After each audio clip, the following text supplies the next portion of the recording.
Pedi com fé e com fervor, e eu vos darei o Consolador. Quem é o Consolador, irmão? Quem é o Consolador? O Espírito Santo. Ok? O Consolador aqui é o Espírito. Não que Jesus não seja Consolador, né? Tanto que quando ele vai anunciar a vinda do Espírito Santo, ele diz assim: e eu rogarei ao Pai, e ele vos dará outro Consolador. Olha lá o texto. Vamos ver? Evangelho de São João.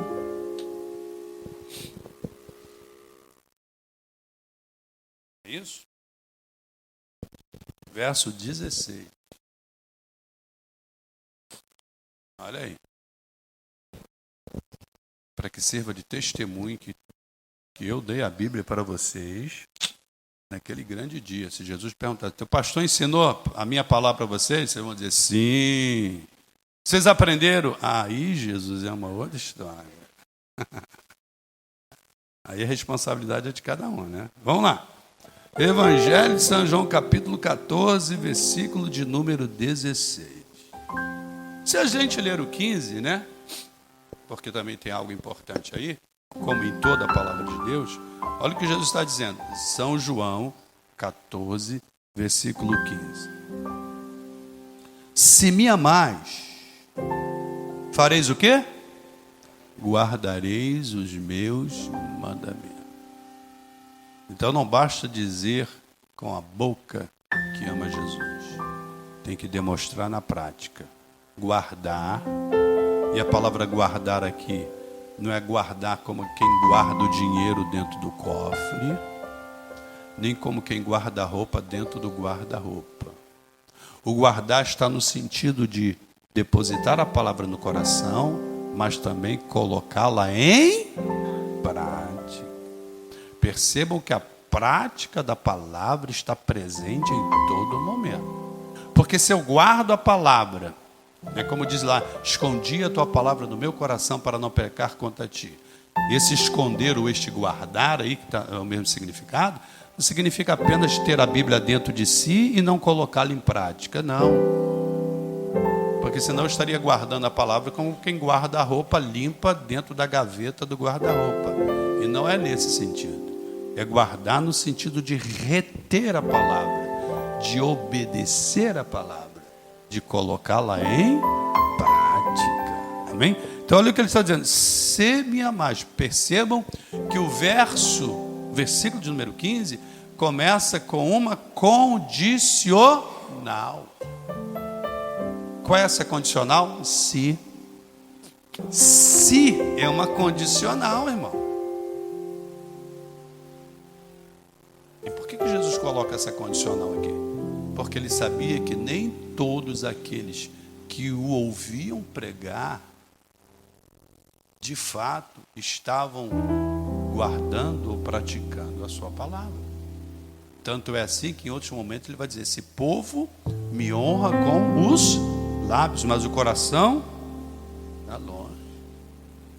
Então, é uma condicional porque é o tipo de coisa que cada um tem que saber descer. É uma condicional porque é o tipo de situação que é de responsabilidade inteiramente pessoal, individual. Então vamos lá. Se me amais, guardareis os meus mandamentos. E não é só aqui que ele fala isso, em outros momentos ele fala assim, aquele que me ama, guardará as minhas palavras, né? Então vamos lá. Se me amais, guardareis os meus mandamentos, os meus ensinamentos, as minhas ordenanças, que estão contidas na palavra de Deus. Versículo 16. E eu rogarei ao Pai, e Ele vos dará, o quê? Outro Consolador, a fim de que esteja para sempre convosco. E aí ele explica quem é esse outro Consolador no versículo 17. O Espírito da verdade, que o mundo não pode receber, porque não o vê e nem o conhece. Vós, porém, vós quem? Vós que me amais e guardam a minha palavra, vós os conheceis, porque ele habita convosco e estará em vós. E este em aí está no sentido de dentro, estará dentro de vós. Mas se a gente meditar de novo, vamos voltar por 15. Se me amais, guardareis os meus mandamentos. Então há uma condição aqui.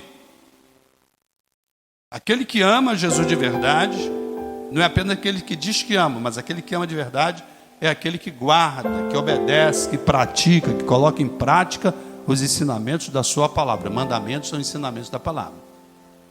E para estes que assim fazem, escute isso, porque isso aqui é importante. Para aqueles que de fato me amam e me obedecem, praticam, eu vou rogar ao Pai, e Ele vos dará outro Consolador. Então o Consolador é para aqueles que amam a Jesus e praticam a sua palavra. O Consolador não é para qualquer um. O Consolador é para aqueles que amam a Jesus e guardam os seus mandamentos, praticam a sua palavra. Isso é importante. Para esses tais, versículo 16, então eu vou rogar ao Pai, e Ele vos dará o que? Outro Consolador. Por que outro aí? Por que Jesus não diz assim, Ele vos dará o Consolador? Porque a bem da verdade, olhando aqui, não se distraia. Quando Jesus diz outro Consolador, está dizendo que, implicitamente, Ele já é um Consolador. Porque a palavra Consolador aqui é derivada de uma palavra grega que é parácletos, que pode ser traduzida como consolador, companheiro, ajudador, advogado, como aquele que está ao nosso lado para nos apoiar. Então ela é uma palavra que tem um amplo significado.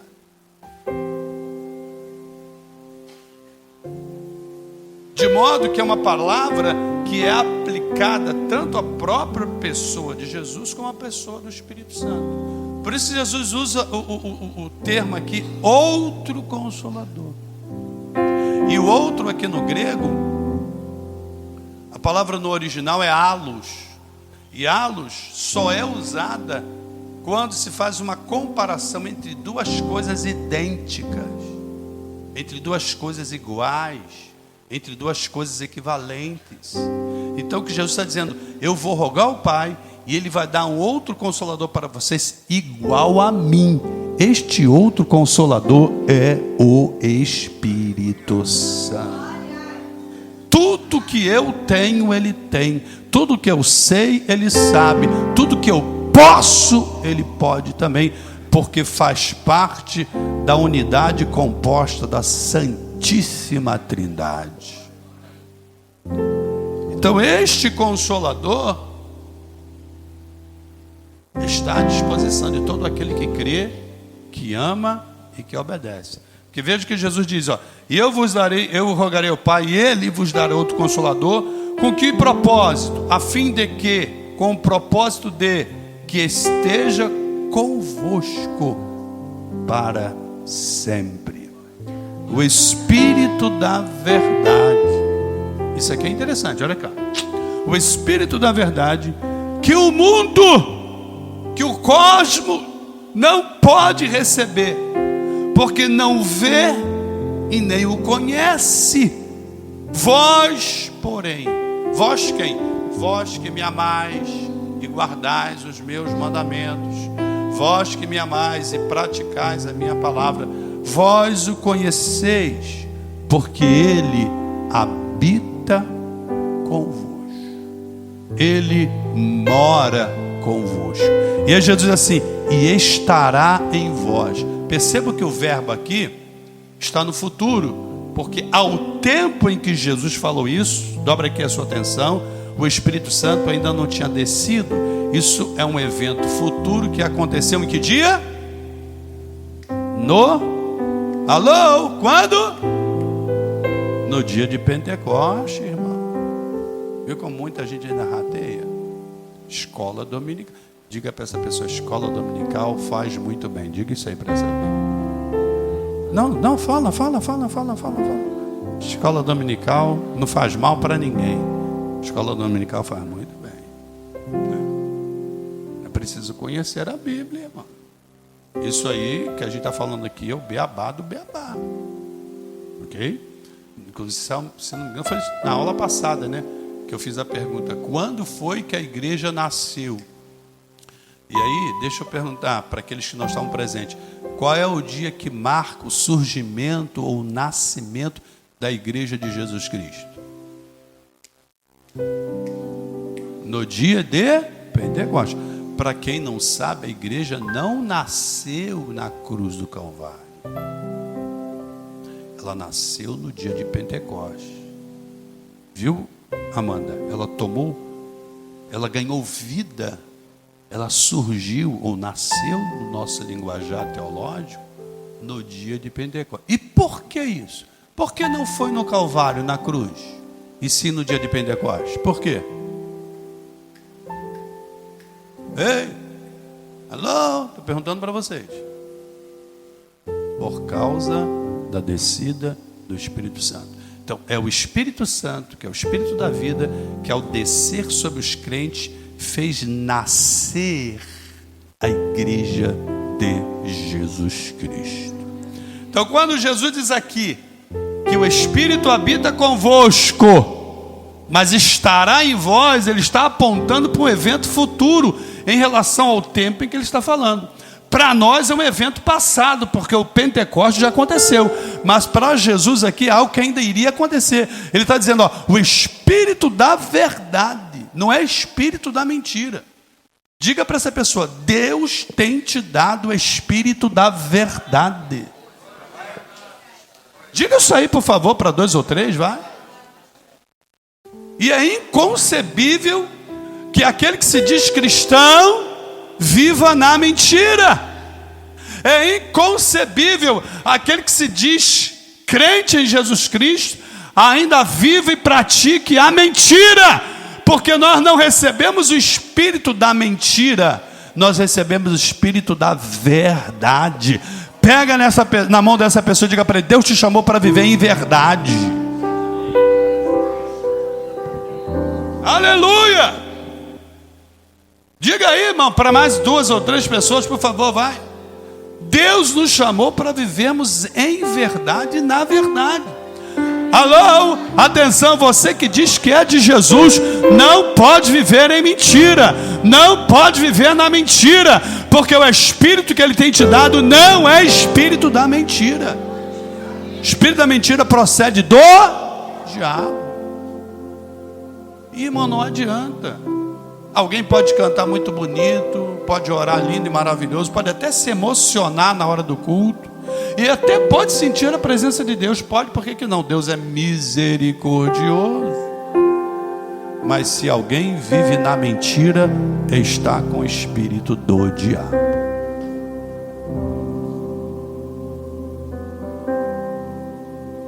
Então precisamos, por isso que, se eu não me engano, foi domingo aqui passado, não falei?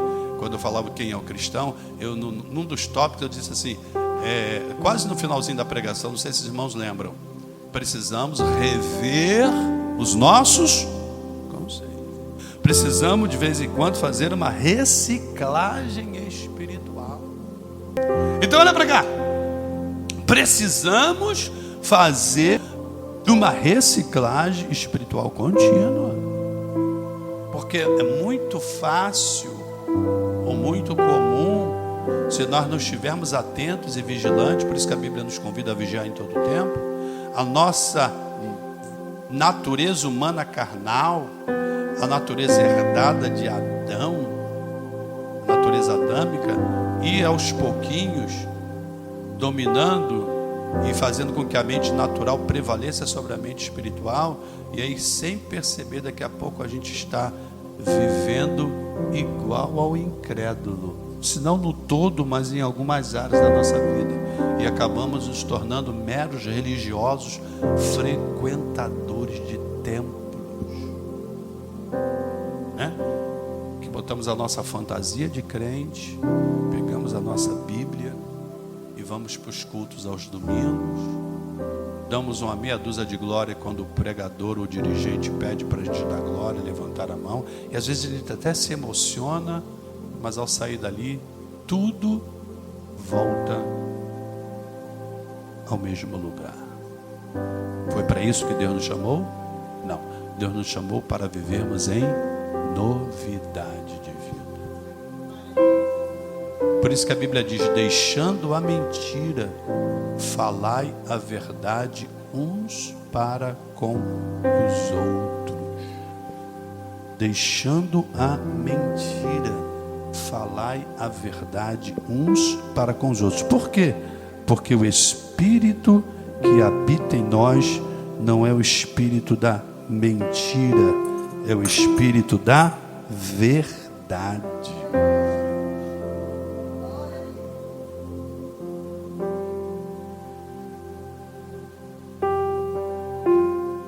Efésios 4, 25. Efésios 4, 25. Então precisamos banir da nossa vida todo tipo de mentira, todo tipo de engano, todo tipo de falsidade. Mentira, engano, falsidade, hipocrisia são sinônimos, tá? Efésios, capítulo 4, versículo 25.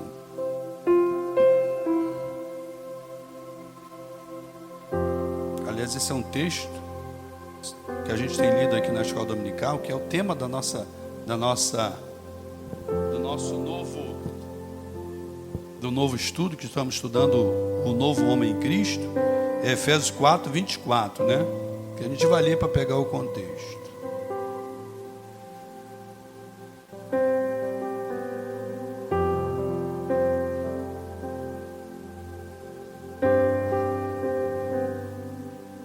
Vamos ler o 17.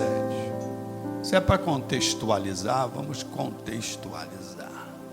Efésios 4, 17. Depois a gente chega lá no 25, né?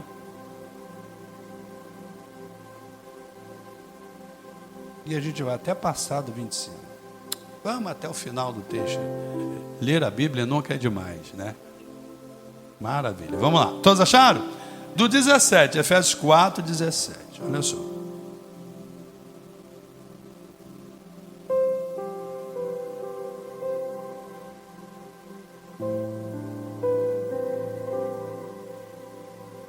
Isto, portanto, digo, e no Senhor testifico, que não andeis, e o verbo andar aqui está no sentido de viver, é modo de vida, não vivais como também vivem ou andam os gentios. E os gentios aqui nesse contexto se refere aos não crentes, ou seja, aos incrédulos. Eu não sei nem se tem alguma versão que no lugar da palavra gentio aparece a palavra incrédulo. Tem alguma? Não sei se é NVI, mas seja como for, o contexto aqui fala justamente de incrédulo. Vamos lá. De novo, isto portanto digo, e no Senhor testifico, que não mais andeis, lembrando que andar não é caminhar, e sim é modo de viver, como também vivem os gentios na vaidade dos seus próprios pensamentos, obscurecidos. O que é obscurecido? Em trevas, entenebrecidos de entendimento, alheios, quer dizer, de costas, ignorando ou desprezando a vida de Deus, por causa da ignorância, por causa do desconhecimento em que vivem, e isto por causa ou pela dureza de quê? do seu coração. Então o que o Espírito Santo, através de volta, está dizendo para os crentes de lá, da igreja, e para nós? Olha, eu testifico no Senhor que vocês não podem mais viver do modo em que vivem os incrédulos. Vocês não devem mais viver o tipo de vida que aqueles incrédulos vivem hoje e que outrora vocês, quando eram incrédulos, viviam também. E ele vai dizer, porque eles, os incrédulos, andam na vaidade dos seus pensamentos. Algumas versões dizem sentidos, mas sentidos aí é, na verdade, na vaidade do seu modo de pensar, é na vaidade mental. Deixa eu ver o que diz aqui a NVI.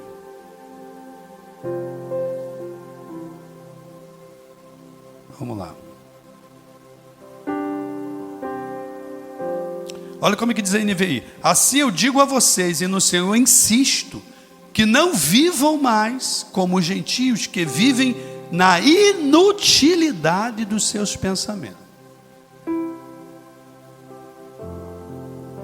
Então, o Espírito Santo está nos advertindo, olha, vocês hoje já não são mais incrédulos, portanto não vivam iguais aos incrédulos, porque eles vivem na inutilidade ou na vaidade dos seus pensamentos. 18. Obscurecidos ou entenebrecidos. Fala de trevas mesmo. Trevas de entendimento. Alheios. Na NVI diz, separados da vida de Deus, por causa da ignorância. Ignorância aqui no sentido de desconhecimento. Por causa da ignorância em que vivem, devido ao endurecimento, ou à dureza dos corações. Vocês outrora é assim, hoje não mais, porque estáis em Cristo. 19. Os quais, ainda se referindo aos gentios ou aos incrédulos, tendo se tornado insensíveis, na NVI diz assim, tendo perdido toda a sensibilidade, eles se entregaram à dissolução. Na NVI diz assim, eles se entregaram à depravação, cometendo, para com avidez cometerem toda sorte de impureza. Na NVI diz assim, cometendo com avidez, quer dizer, com fome, com sede, com prontidão, toda espécie de impureza. Não é assim que os gentios vivem? Versículo 20. Mas vós, porém, não foi assim que aprendestes de Cristo. Na NVI diz assim, todavia, não foi isso que vocês aprenderam de Cristo. 21. Se é, veja que começa de novo com a condicional, pelo menos na área. Se é que de fato o tendes ouvido e nele fostes instruído segundo é a verdade em Jesus. O 21. No 21 na NVI diz assim, de fato vocês ouviram falar dele e nele foram ensinados de acordo com a verdade que está em Jesus. Agora no 22. Quanto ao trato passado. O que significa essa expressão trato passado? Significa ao modo de vida anterior à conversão. Trato passado aqui significa o estilo de vida, o modo de viver que tínhamos antes de aceitarmos a Jesus como nosso Salvador. E que os gentios continuam tendo, os incrédulos no caso. Vamos lá, de novo, 22. No sentido de que, quanto ao trato passado, vos despojeis do velho homem, que se corrompe segundo as concupiscências ou desejos do engano ou da mentira. Na NVI diz assim, ó, quanto à antiga maneira de viver, vocês foram ensinados a se despir, porque o despojar aqui nesse texto significa exatamente, é como se tirar uma roupa velha, que representa a nossa velha maneira de viver, e mais na frente ele vai dizer, e vos vistais do novo homem. Mas vamos terminar o 22. Quanto à antiga maneira de viver, vocês foram ensinados a despir-se do velho homem que se corrompe por desejos enganosos. Na outra versão diz assim, na versão tradicional, segundo as concupiscências. O que são concupiscências? São desejos carnais do engano. O engano é mentira. Então ele está dizendo, olha, no que diz respeito à vossa vida passada, Deus vos convidou a jogar fora a roupa velha desse velho homem, com todas as suas práticas, com todas as suas maneiras de pensar, de sentir, de agir, porque tudo isso é fruto de concupiscências do engano. E no 23, e vos renoveis no espírito do vosso entendimento. Na NVI diz assim, e serem renovados no modo de pensar. Ou seja, vos renoveis pela renovação da vossa mente. Esse é o cristão. E aí, ele não para aí, continua no 24. E vos revistais do novo homem.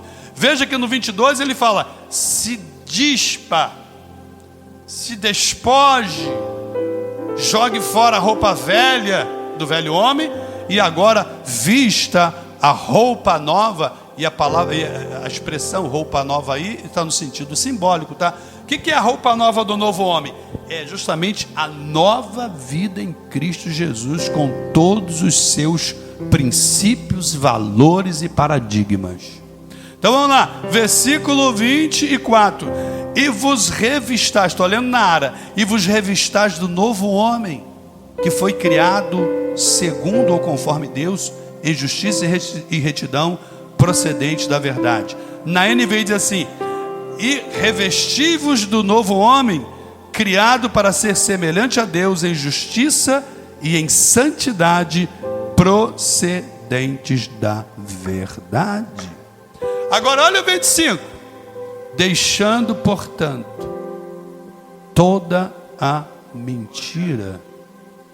De novo. Deixando, portanto, toda a mentira. Fale cada um a verdade com seu próximo, porque somos membros um dos outros. Agora eu vou ler na NVI. Portanto, cada um de vós deve abandonar a mentira e falar a verdade. Por quê? Porque nós recebemos o Espírito da verdade. Então vamos lá, continuando. Portanto, cada um de vós deve abandonar a mentira e falar a verdade ao seu próximo, pois todos somos membros de um mesmo corpo. Que corpo é esse? Corpo de Cristo. Qual é o nome que se dá ao corpo de Cristo? Igreja. 26. Irai-vos, mas não pequeis. Não se ponha o sol sobre a vossa ira. Algumas pessoas talvez ao lerem esse texto não tenham a exata, a nítida compreensão do que está sendo dito aqui. Na NVI diz assim, ó, quando vocês ficarem irados, não pequem, e apaziguem a vossa ira, abrandem a vossa ira, antes que o sol se ponha. Então o que está dizendo com isso? Que de repente você pode até ficar irado, mas segundo, você não deve pecar. E terceiro, que a tua ira acabe antes de acabar o dia. Quando ele não se põe o sol sobre a vossa ira, o pôr do sol marca o quê? O término da parte clara do dia e o início da noite. Então ele está dizendo aqui, ó, antes que o sol se ponha, que a tua ira já tenha ido embora. Isso significa que você não pode alimentar a tua ira. Pega na mão dessa pessoa e diga para ele, para ela, não alimente a tua ira. Vocês já viram que tem pessoas que ficam iradas 1 dia, 2 dias, 3 dias, 1 semana, 1 mês, 1 ano, 2 anos, 10 anos? É Misericórdia, mas é verdade. Vocês já ouviram aquele ditado que diz: vingança é um prato que se come frio? O que é isso? Alimentando a ira. Porque a ira leva à vingança. Mas o conselho bíblico, a recomendação bíblica, ou melhor, a determinação bíblica é a seguinte: não se ponha o sol sobre você. Às vezes você até pode momentaneamente ficar irado, né? Porque todos nós somos sujeitos a isso. Bom é que não fique. Mas ele, em primeiro lugar, bota um freio na tua ira. Ire, se ire, mas não peque. Então põe um freio aí, já tem um freio. Segundo freio, que a tua ira vai embora antes do sol se pôr. Então, antes de 6 horas da tarde ou da noite, você já tem que estar em paz, dando glória para Jesus. Irmão, o negócio é assim, ué. Queremos ir para o céu? Todo mundo quer, né? Que maravilha. Vamos lá. Então, viu como é importante estarmos no âmbito da igreja, no aprendizado? 26. Irai-vos e não pequeis. Não se ponha o sol sobre a vossa ira. Agora, olha o 27, irmãos. 27 é tremendo. Diz assim: não deis lugar ao... Primeira coisa que a gente aprende aqui, olha aqui para mim. Se a Bíblia, se Deus está dizendo que é para a gente não dar lugar ao diabo, é porque é possível, olha para cá, não se distraia, é possível o cristão acabar dando lugar ao diabo. Porque se a Bíblia te adverte a não fazer, é porque é possível acontecer. Então está dizendo, ó, não deis lugar ao diabo. E uma forma de se dar lugar ao diabo é alimentar a ira. Porque veja que esta recomendação vem logo a seguir da questão da ira. É óbvio que não é só pela ira que o diabo pode entrar na vida de uma pessoa. Mas dentro do contexto aqui, ele está dizendo, não deis lugar ao diabo. E se você for envolver todo o contexto, começando lá do 25, ó, abandone a mentira, fale a verdade. Porque quem vive na mentira está dando lugar ao diabo. E quem dá lugar ao diabo com recorrência, olha para cá, que isso aqui é importante. Quem dá lugar ao diabo com constância vai acabar ficando endemoniado. Simples assim. Direto, curto e grosso. O que é dar lugar ao diabo? É dar entrada para ele. No nosso linguajar é dar brecha. E algumas pessoas já não dão mais brecha, né? Dão um buracão na parede. Não podemos. Não podemos. Não deis lugar ao diabo. Porque se der lugar com recorrência, ele vai acabar entrando e morando. E para isso acontecer, é porque o Espírito de Deus, que já se entristeceu, foi embora. E uma vez eu ouvi o pastor, se eu não me engano, foi Benihim falando uma coisa assim, muito interessante. Escute e guarde. Quando o Espírito Santo chega, ele anuncia a sua chegada. Quando ele vai embora, ninguém percebe. Você entendeu o que eu quis dizer?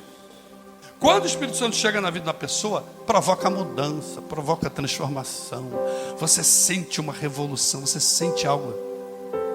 Agora, na vida daquele que ele vai embora, nem esse tal, às vezes, é perceber que o Espírito Santo se foi. Forte. Forte. E tem muita gente assim. Que o Espírito já bateu asas e voou, e ele ou ela ainda não percebe. É sério, irmão. Isso é muito sério. Vamos lá, versículo 27. Não deem lugar ao diabo. Então, de novo, Se Ele está nos advertindo isso, é porque existe a possibilidade disso acontecer, pela nossa falta de prudência, de vigilância, pela nossa rebeldia contumaz, pela nossa teimosia repetitiva. Então está dizendo, não deis lugar ao diabo. Pega na mão dessa pessoa e diga carinhosamente para ele ou para ela: querido ou querida, nunca dê lugar ao diabo na tua vida. Diga isso aí para ela. Não dê oportunidade para Satanás agir ou entrar na tua vida. E ó, já disse aí? Isso é uma responsabilidade individual. Vou dizer de novo. Isso é uma responsabilidade estritamente pessoal.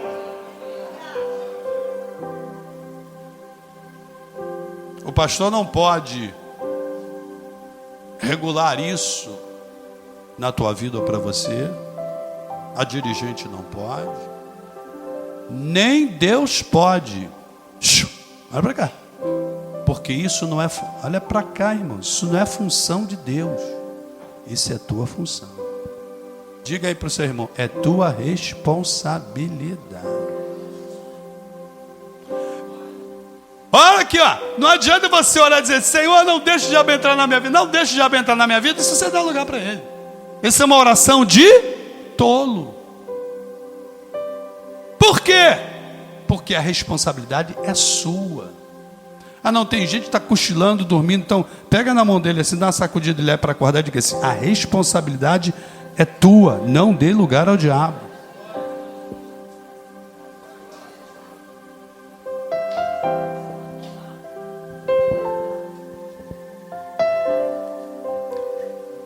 Vamos lá. 28.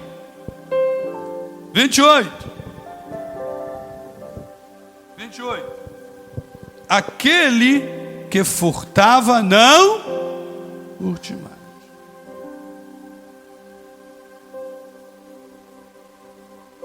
Na NVI fala basicamente a mesma coisa. O que furtava, não furte mais.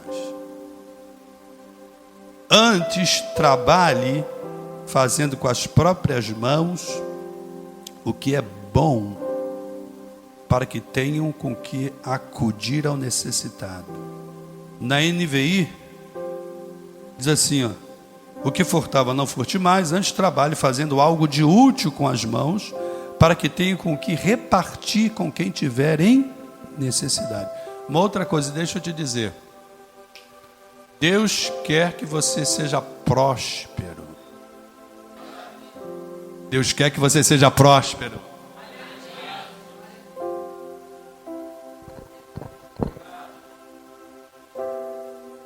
Braços aleijados sejam curados e sejam levantados agora. Maravilha! Eu ia chegar nesse nível. Agora deixa eu dizer uma coisa: Deus não quer te fazer próspero para o teu próprio deleite. Deus quer te fazer próspero para você ajudar, abençoar os necessitados.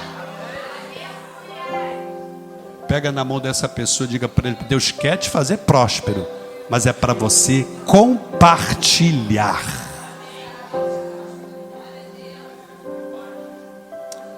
Queridos, olha o que está escrito aí, está claro, não está claro? Na Ara diz assim, ó: aquele que furtava não furte mais, mas antes trabalhe fazendo com as próprias mãos o que é bom, para que tenha com que acudir. E acudir é socorrer aos necessitados. Na NVI diz: fazendo o que é útil com as mãos, para que tenha com que repartir com quem tiver necessidade. Né? E quantas das vezes o crente fala assim: ah, eu já trabalho tanto, eu me esforço, se fulano quiser, aquele que vai trabalhar. E por conta disso, tranca o seu coração. É claro que a coisa não é tão simples assim. Eu sei que existem aproveitadores, espertalhões, etc. e tal. Mas a Bíblia, em regra, nos chamou para ajudar. Deus te prospera para você compartilhar. Ok? Não permita que maus exemplos de 1 ou de 2 e 3 venham trancar o teu coração a tal ponto de você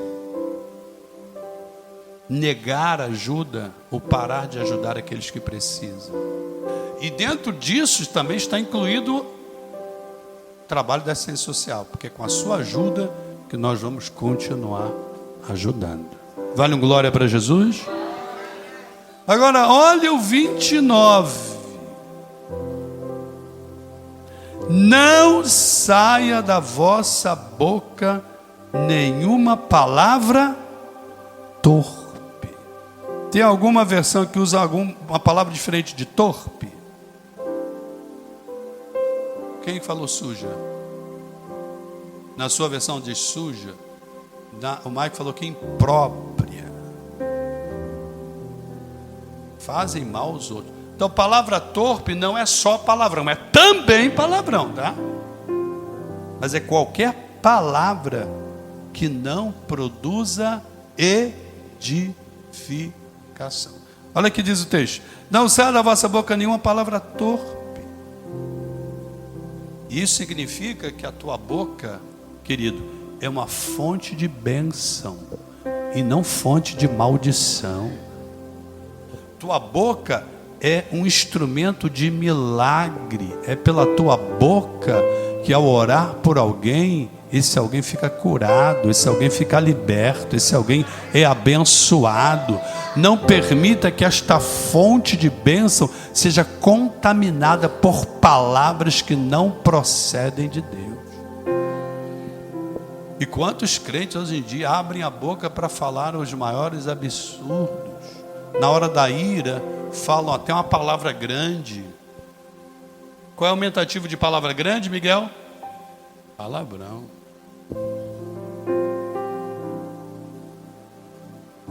Eu sei que você não é Miguel.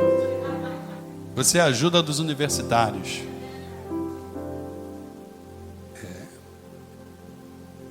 E o que é pior, às vezes falam isso e não tem um mínimo sentimento de arrependimento. É triste. Eu já ouvi de casos assim, pessoas que notoriamente, publicamente falam palavrão e depois vão profetizar na igreja. Então vamos lá. 29. Não saia da vossa boca nenhuma palavra torpe, e sim unicamente a que for boa para edificação, conforme a necessidade, e assim transmita o quê? Graça aos que a ouvem. Olha como é que diz na NVI: nenhuma palavra torpe saia da boca de vocês, mas apenas a que for útil para edificar os outros, conforme a necessidade, para que conceda graça aos que a ouvem. A tua boca tem que ser uma fonte de graça do céu. Pega na mão dessa pessoa e diga para ele ou para ela: consagra os teus lábios ao Senhor. Diga isso aí para alguém, mas pega aí.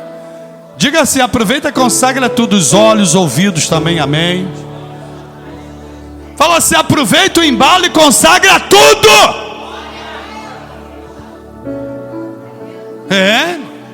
Porque a boca comumente fala daquilo que o coração está. E muitas das vezes o coração é cheio por aquilo que a gente vê e por aquilo que a gente ouve, tanto para o bem, ou seja, isso vale tanto para as coisas boas como para as coisas más. Tem gente que é bombardeado de dia e de noite por coisas ruins, crentes, né?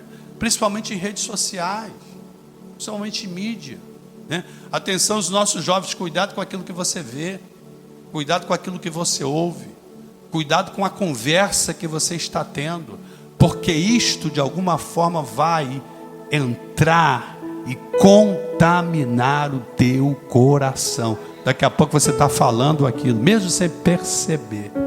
Já viu que tem pessoas que estão tão viciadas que elas já falam palavrão para ela no natural, né? Tanto que se diz assim: fulano fala 9 palavras, 10 são palavrão. Já ouviram isso, né? Por quê? e já está contaminado. Porque é bombardeado com aquilo, vive naquele meio. Cuidado. Atenção, cuidado. Se você quer ser de Deus, se você não quer ficar endemoniado, cuidado. Porque é possível ficar endemoniado por aquilo que se vê constantemente, por aquilo que se ouve. De que maneira? Se você vê direto, se você é exposto a determinada coisa constantemente, e se você não cria resistência, a primeira coisa deveria ser abandonar.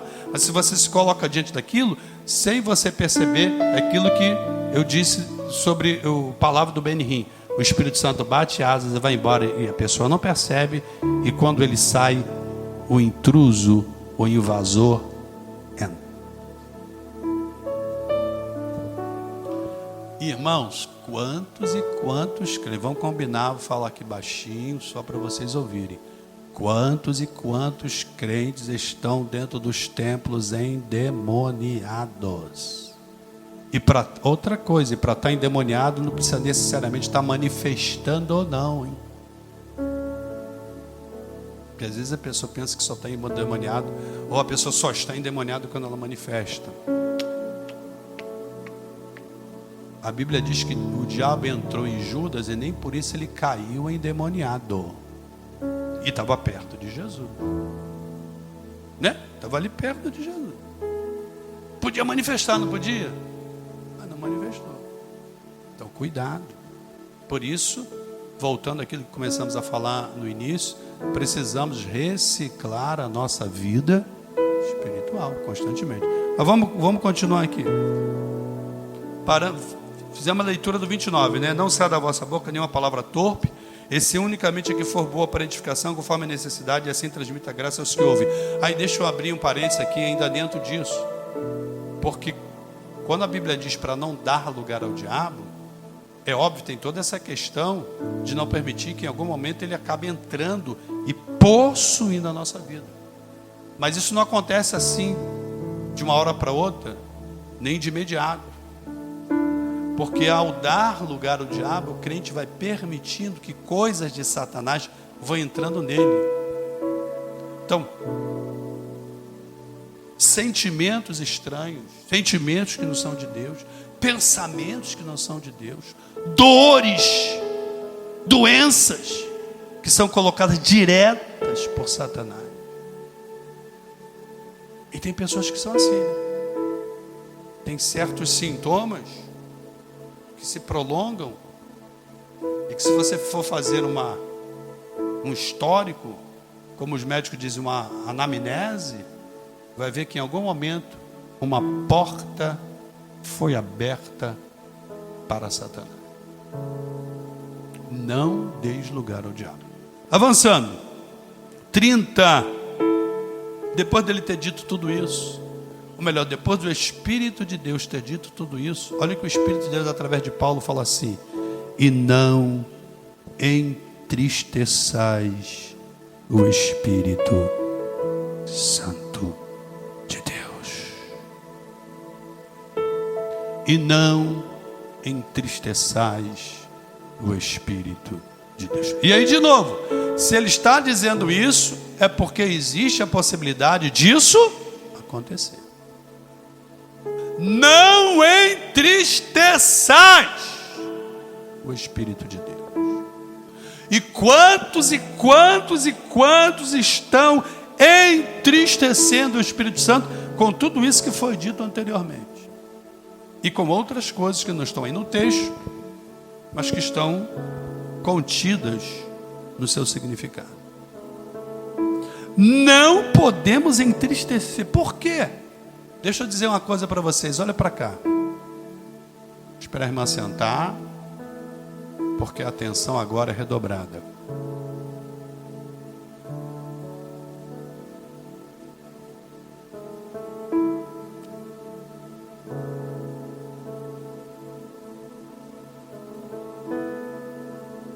Se ajeita na cadeira aí. Uma coisa que muita gente não sabe é que o Espírito Santo de Deus, ele é sensível. E aí, deixa eu desdobrar isso. Não apenas a pessoa do Espírito Santo é sensível. A própria presença do Espírito de Deus, que é a presença de Deus, ela é sensível. A unção de Deus, ela é sensível. Eu não sei se os irmãos, talvez os mais novos com certeza não, mas aqueles que já têm mais um tempo na caminhada do Evangelho, já puderam perceber alguns cultos em que a gente está naquela atmosfera espiritual lá em cima. Dá um fervor. Ou mesmo você, no seu momento com Deus, ali na adoração coletiva na igreja, está, no nosso linguajar pentecostal, ligado. Mas aí, de repente, sem que a gente saiba de imediato porquê, todo aquele fervor, todo aquele calor do culto faz isso. Já viram isso? Já viram isso? Levanta a mão assim, para eu não me sentir só. Não levanta porque eu estou pedindo não, só se... Por quê? Porque o Espírito de Deus, e consequentemente a sua unção, a sua presença, ela é sensível. Cuidado para você não entristecer o Espírito de Deus com palavras, com atitudes, com pensamentos, com sentimentos que não procedem de Deus e que não agradam a Deus. Se nós queremos ser uma igreja madura, e quando eu falo de igreja, estou falando de coletividade, mas obrigatoriamente estou falando de individualidade, porque a igreja é o coletivo do individual. Não existe uma igreja madura sem que os crentes dessa igreja sejam maduros. Se a gente quer atingir outros níveis espirituais, se a gente quer crescer na graça e no conhecimento e na intimidade com Deus, precisamos aprender esse segredo. O Espírito de Deus é sensível e nós precisamos pedir a Ele para nos dar sensibilidade espiritual. Cuidado com aquilo que se fala, cuidado com aquilo que se pensa, cuidado com aquilo que se deseja, para não ferir este ser que é santo, que já tem santo no seu sobrenome, que é o Espírito Santo de Deus. E quantos crentes dos nossos dias, por que você acha que a igreja, e eu estou falando agora de igreja de uma forma geral, notadamente a igreja brasileira, com exceções, e graças a Deus que sempre tem as exceções, mas falando no geral, tem passado a igreja brasileira por um momento de esfriamento, que não é de agora. Se você olhar, quem tem um olhar observador, já vai perceber que isso já dura anos. É claro, de novo, que Deus tem feito avivamentos em vários lugares, mas olhando de uma forma geral, quem estuda esse processo, por que você acha que os batismos com o Espírito Santo estão tão escassos? Por que você acha que os milagres, as curas, as maravilhas estão tão escassas? Porque em algum momento a igreja brasileira feriu o Espírito de Deus. Precisamos voltar. O que Jesus disse para uma daquelas igrejas? Lembra-te de onde caíste, arrepende-te e volta à prática das primeiras obras, ou volta ao primeiro amor. O Espírito Santo, ele é sensível.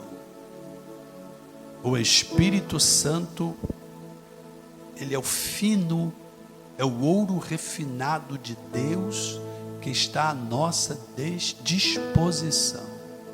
Cuidado para você não entristecê-lo. Nas suas orações, sempre peça ao Senhor para te mostrar.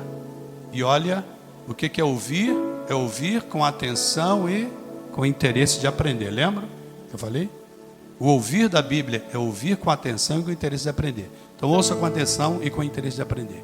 Peça a Deus para te mostrar se em alguma área da tua vida, mesmo sem querer, mesmo sem perceber, você não está entristecendo o Espírito Santo.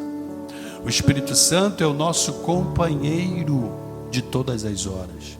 O Espírito Santo é o nosso amigo fiel de todos os momentos. O Espírito Santo é aquele que está conosco em todos os instantes.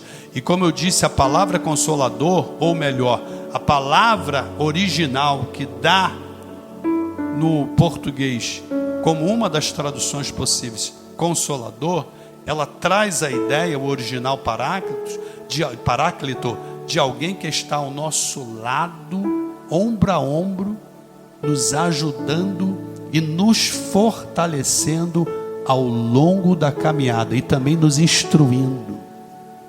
É esse o papel do Espírito Santo. Ele está em nós e conosco, nos instruindo, nos ensinando, nos guiando, nos fortalecendo, nos consolando, nos renovando. E o versículo 30 vai dizer: não entristeçais. Vamos ler o versículo 30? E não entristeçais o Espírito de Deus, no qual vocês foram selados. O que é um selo? O selo é uma marca de propriedade. Todo verdadeiro cristão, ou seja, todo aquele que nasceu de novo, recebeu um selo de propriedade de Deus. Este selo é o Espírito Santo. O selo aqui do Espírito Santo, a qual me refiro e a Bíblia se refere, não é o batismo com o Espírito Santo. O selo aqui é a presença do Espírito Santo habitando em nós. Quando Jesus disse, lembram lá? O Espírito da verdade, que o mundo não pode receber, porque não o vê nem o conhece. Mas vós o conheceis, porque ele habita convosco e estará dentro de vós. É este habitar dentro de nós que a Bíblia agora vai chamar de selo. E selo é a marca de propriedade exclusiva de Deus. Você agora é de Deus. Você não se pertence mais.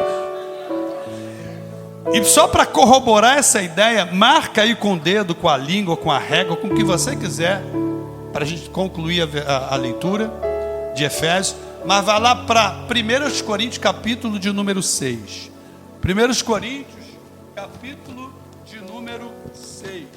Olha o que diz o próprio Espírito Santo através de Paulo nesse texto. 1 Coríntios 6, versículo 19.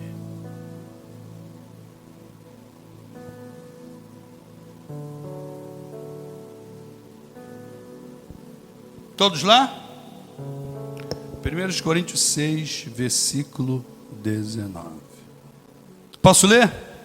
Diz assim: por acaso vós não sabeis que o vosso corpo é templo ou santuário do Espírito Santo que habita em vós?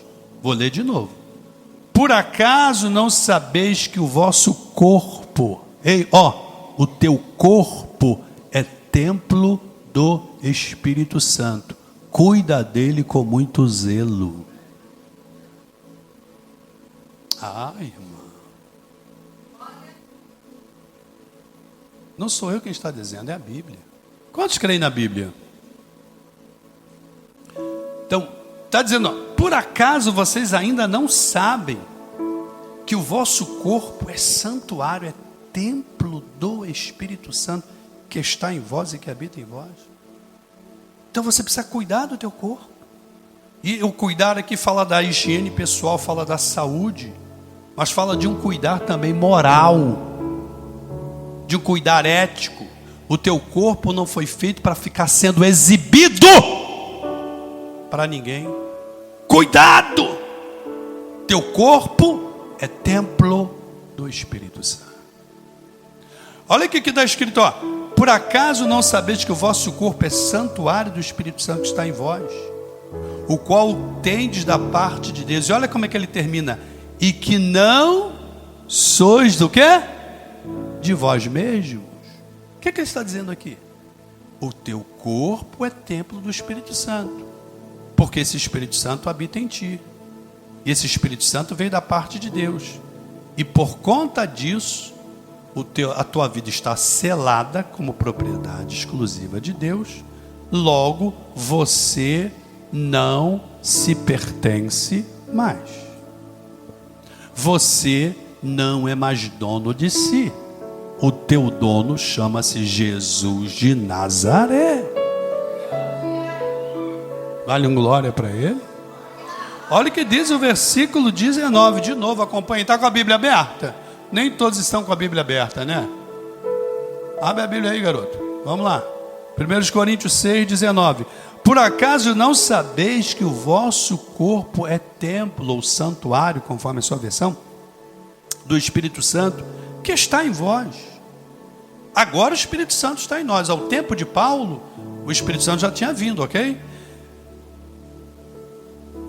E que está em vós, o qual tendes da parte de Deus, e que não sois de vós mesmos. O que significa essa expressão, não sois de vós mesmos? Você agora não se manda mais. A tua vida tem um dono, e o dono dela é Jesus de Nazaré. E a marca desta propriedade é justamente o selo ou a presença do Espírito Santo. E só para fechar o 20, porque fostes comprado por bom preço. Qual foi o preço da nossa compra? Dona Wanda, qual foi o preço da nossa compra? O sangue de quem? O sangue de Cristo Jesus. Você foi comprado com sangue. Você foi... Por que fomos comprados? Pastor, por que a gente foi comprar? Por acaso a gente estava à venda? A ideia aqui não é de venda, é de resgate. A ideia aqui, olha para cá. E o que é um resgate? Quem pode me ajudar? O que significa resgate? Pagamento pelo quê? Pagamento para a libertação de algo ou de alguém que está em posse de outro. Então, normalmente a palavra resgate é usada com relação ao sequestro, né? Quando alguém é sequestrado, o que o sequestrador faz? O que ele procura fazer? Pedir um resgate. O que é um resgate? É o pagamento pela libertação. Então olha para cá. Espiritualmente era exatamente isso que estava acontecendo na nossa vida antes de virmos a Cristo e que ainda acontece na vida dos incrédulos. Ou seja, eles estão sequestrados, presos no cativeiro de Satanás por causa do pecado. Então, há necessidade do pagamento de um preço. Agora, esse preço não foi pago ao diabo. Esse preço foi oferecido a Deus, para que Deus, através de Cristo, nos colocasse em libertação. Então esse bom preço aí é o preço de sangue. O sangue de Jesus foi o preço que foi pago para a nossa libertação. Lembra de Colossenses 1:13? O que diz lá? E Ele nos libertou ou nos tirou do império das trevas e nos transportou para o reino do Filho do seu amor. Por quê? Por que Ele nos libertou do império? O que é o império? É um poder, é um reino. Só que é um reino de cativeiro, de prisão. Então está dizendo que Deus nos libertou desse cativeiro das trevas, se é das trevas é do diabo, e nos transportou, quer dizer, nos levou de um lugar para outro lugar. Para onde? Para o reino do Filho do seu amor. E como que ele nos libertou? Através do resgate que foi oferecido por Jesus Cristo na cruz do Calvário. É o preço de sangue. Pega na mão dessa pessoa e diga para ela: você custou um alto preço. Em outro lugar a Bíblia vai dizer assim, que nós não fomos comprados nem por ouro, nem por prata, nem por nenhuma outra coisa corruptível, mas fomos comprados pelo seu precioso sangue.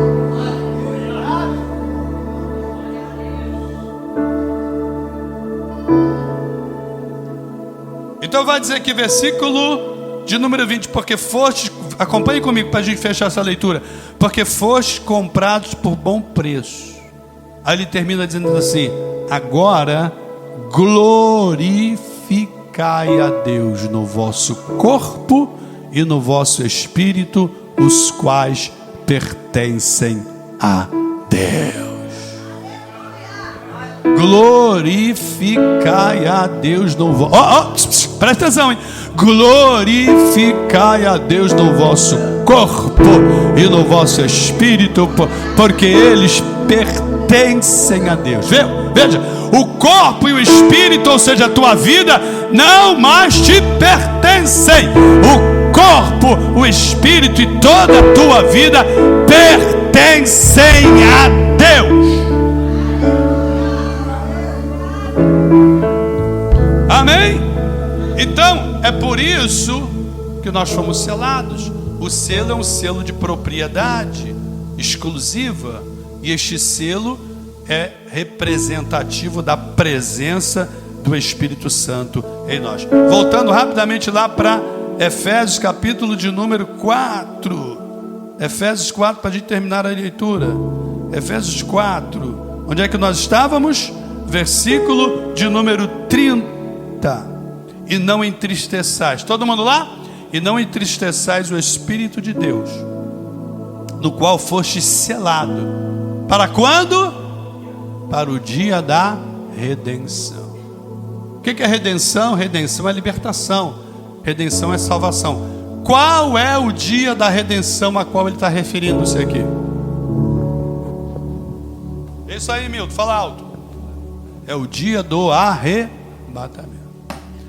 Então nós fomos selados com o Espírito de Deus para aquele grande dia que é o dia do arrebatamento. Por isso você não pode entristecer o Espírito Santo. Amém? 31. Longe de vós. Na outra versão diz assim: livrem-se de toda amargura e cólera e ira, e gritaria, e blasfêmia, e bem assim de toda malícia. Ele está dizendo: livre-se disso, jogue fora isso, jogue isso no lixo, tira isso da tua vida. Isso é uma roupa velha do velho homem. Jesus já te deu uma roupa nova para você vestir. Olha como é que diz na NVI: livrem-se de toda amargura, indignação, ira, gritaria e calúnia, bem como de toda a maldade. E o 32 para fechar: antes sede uns para com os outros benignos, compassivos, perdoando-vos uns aos outros, como também Deus em Cristo vos perdoou. Olha como é que diz na NVI: sejam bondosos ou benignos e compassivos, perdoando-vos mutuamente, assim como Deus os perdoou em Cristo Jesus. Vale um glória por essa palavra. Você hoje aprendeu um pouco mais da palavra. Jesus disse: se alguém me ama, guardará as minhas palavras. Que Deus em Cristo abençoe a cada um dos irmãos. Que Deus em Cristo possa nos dar graça para vivermos a palavra na sua inteireza, para vivermos a sua palavra na sua plenitude, porque só assim nós estaremos nos tornando cada vez mais e mais semelhantes a Jesus. Lembra que eu falei aqui domingo? Você é uma folha em branco, a partir do momento que você nasceu de novo e foi lavado pelo sangue, e Deus agora está imprimindo a imagem de Jesus Cristo em você. Receba essa palavra para a tua vida.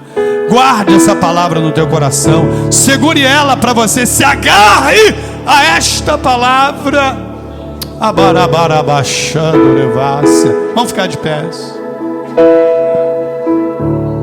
Põe suas mãos sobre o seu coração. Pai amado, nós queremos te louvar para esta manhã de bênção, de vitória, de aprendizado que o Senhor tem nos concedido aqui. Queremos te louvar e te agradecer pela instrução da tua palavra que temos recebido, mas te pedimos graça, ajuda do teu Espírito Santo, para não apenas conhecermos a tua palavra, mas a vivermos, a praticarmos, porque a tua palavra foi nos dada para ser praticada. Ajuda-nos, ajuda cada um nas suas deficiências, nas suas debilidades. Não nos deixa colocar desculpas ou tentar justificar os nossos erros nas nossas debilidades. Que não haja em nós nenhum propósito, nenhum objetivo de se desculpar, de se justificar diante de ti, mas tão somente de se render e de te obedecer. Abadacalaxu. Oh Consolador divino, tu és aquele que foi enviado pelo Pai, não apenas para habitar conosco, mas também para estar em nós, e para muito mais do que isso, para nos ensinar todas as coisas, porque tu és o Espírito da verdade. E Jesus disse que o Senhor nos ensinará por toda a verdade, porque haverá de compartilhar conosco tudo aquilo que de Jesus receber. Eu te peço que o teu Espírito Santo, ó Deus, inunde corações. Oh, que o Espírito Santo inunde e ilumine mentes. Inunde e ilumine o nosso espírito humano, o nosso homem interior, tirando de nós todo e qualquer trevas, todo e qualquer entenebrecimento, seja de conhecimento, seja de entendimento, seja de amor. Oh, que tudo que não procede de ti seja removido agora, para que recebamos a luz que ilumina, que revela, que traz o conhecimento do Todo-Poderoso, a luz que renova, que instrui, que fortalece, que alimenta.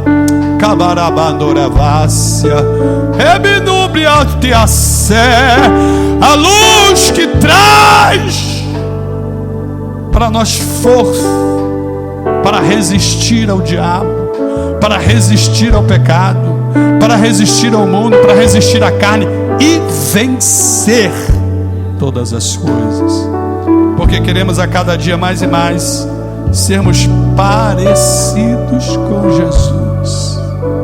Toma a tua igreja, aqueles que aqui estão, aqueles que não estão, aqueles que não puderam vir, que eles sejam alcançados também por esta graça. Muito obrigado por esta palavra deste dia. Aleluia. Que esta palavra fique, Senhor, renovando, gerando em nós vida. Que essa palavra fique, Senhor, sendo reavivada no nosso interior. E que a cada dia mais e mais possamos extrair dela, com a iluminação do Teu Espírito, aprendizado.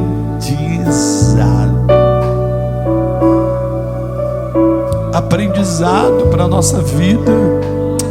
Alabarabantiu caproxúria. Aprendizado para o nosso coração. Aprendizado para a nossa fé. Oh, meu Deus, aprendizado para o nosso ser. Aleluia, porque estamos na Tua escola, e a Tua escola é lugar de aprendizado. Estamos na Tua casa, e como disse o Teu servo salmista Davi, queremos estar aqui todos os dias de nossa vida para contemplar a formosura do Senhor e aprender no Teu santo templo. Oh, Alebandure Calachúria, nos ensina, portanto, oh, a cada dia, meu Deus, meu Deus, meu Deus, nos ensina a cada dia mais e mais a Te servir, a Te adorar, a Te bendizer, a Te glorificar na beleza da Tua santidade, em nome de Jesus, em nome de Jesus, em nome de Jesus, em nome de Jesus, em nome de Jesus, em nome de Jesus, em nome de Jesus, em nome de Jesus, em nome de Jesus, em nome de Jesus. Venha sobre nós, ó Consolador, ó Consolador divino, venha sobre nós. Oh, venha nos encher da Tua presença. Venha nos encher de graça, venha nos encher de força, venha nos encher de vigor. Venha nos encher de uma nova unção. Oh, venha nos encher de nova vida que só Tu pode nos dar. Aleluia. Aleluia. Batiza os que não são batizados com o Espírito Santo. Renova aqueles que precisam de renovação, meu Deus. Cura os que precisam de cura. Liberta os que precisam de libertação. Ó Deus, ó Deus, ó Deus, ó Deus, ó Deus, ó Deus, ó Deus. Quantos precisando, Senhor, serem arrancados do cativeiro, porque ainda estão cativos em alguma situação, por Satanás, pelo pecado, pela carne. Mas Tu és o grande libertador. Tu és o grande libertador. Tu és o grande libertador. Portanto, liberta o Teu povo, restaura o Teu povo. Oh, Alebandure Calachúria, enche o Teu povo, aquece o Teu povo, ressuscita os que estão mortos, acorda, desperta os dormentes e dá, ó Deus, o Teu novo vigor para a Tua igreja, em nome de Jesus de Nazaré. Quem pode glorificar o nome dEle? Consolador, não sai daqui. Meu peito dói, minha alma chora se Tu sair. Consolador, mora em mim, mora em mim. Sinto vazio quando estou longe de Ti. Perdoa, perdoa o meu coração.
já sente a presença do Consolador Divino neste lugar. Adore, exalte, bendiga. Oh, rebanda suprefando keviasnai. E glorifica o nome do Todo-Poderoso. A paz do Senhor, meus queridos irmãos. Se você tem sido abençoado pelas nossas mensagens, se você tem sido tocado pelo poder de Deus, se a tua vida tem sido de alguma forma renovada pela presença do Espírito Santo, se você tem recebido um toque de cura da parte do Senhor, não deixe de compartilhar esse vídeo, não deixe de se inscrever no nosso canal, ele é muito importante para o crescimento do próprio canal. Não deixe de ativar as notificações tocando no sininho, para que você seja avisado de novos vídeos à medida que eles forem sendo postados. E nos ajude a divulgar esse trabalho para que outras e outras vidas, de perto e de longe, possam ser alcançadas pelo poder renovador, pelo poder salvador, pelo poder curador, pelo poder libertador da palavra do Todo-Poderoso. Que Deus em Cristo vos abençoe, em nome de Jesus. Amém.